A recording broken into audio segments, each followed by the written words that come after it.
long ago when you spoke to our channel. It was a different controversy then involving yourself. A different day, a different controversy coming to light. First of all, what do you make of this? A, the invite from Rashtrapati Bhavan which says President of Bharat, and B, the kind of criticism coming in because the BJP says, look, Bharat and India are both a part of our constitution. See, since I'm not affiliated with the BJP in any manner, I cannot speak on their behalf. However, as a lay independent observer, considering the series of steps the government has undertaken over the last few years to shed the colonial image, including with respect to our own armed forces and several of our institutions, and the construction of the new parliament, so to speak, I think this decision is consistent with it.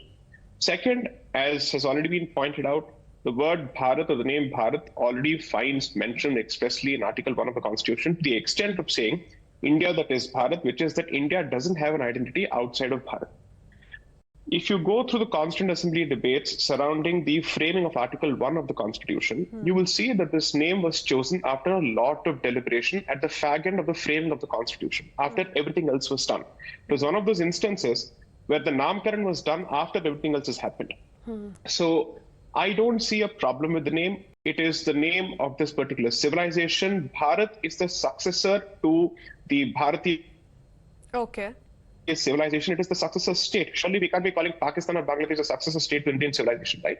So considering that, I don't see a problem here. Neither is there a constitutional issue, and consequently there is a political issue. Okay. Very interesting you mentioned the armed forces, because the same example came to my mind as well when this controversy first made the headlines. The Jai Hind, which has been asked by each and everyone in the armed forces to greet each other instead of a good morning or a good evening, that's to do with shedding the colonial mindset. But the opposition here is asking, what about the timing of it all? A, it's happening in the run-up to 2024. B, we've seen 3 meetings of India bloc, INDIA bloc already take place. The name INDIA perhaps is what is irking the BJP, is what they're saying. See, I cannot speak on behalf of either party.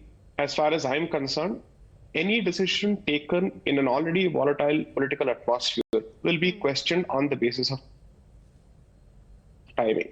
Therefore, timing, I don't think, should be a relevant consideration, because no time is a good time when you're in politics. The only question is whether it has a constitutional basis, whether people accept it or not. And if you go through the comments on Twitter, I think there's been a deluge of congratulatory messages, and people are certainly responding to it with a lot of joy and celebration that finally we don't suffer from a multiple personality disorder. We have a single name, that is Bharat, which I think is what we have always wanted. I don't think there's a problem with it. This is not Saffronisation. This is Bhartiyakaran of Bharatiya history and its name. There's nothing wrong with it. Okay, before I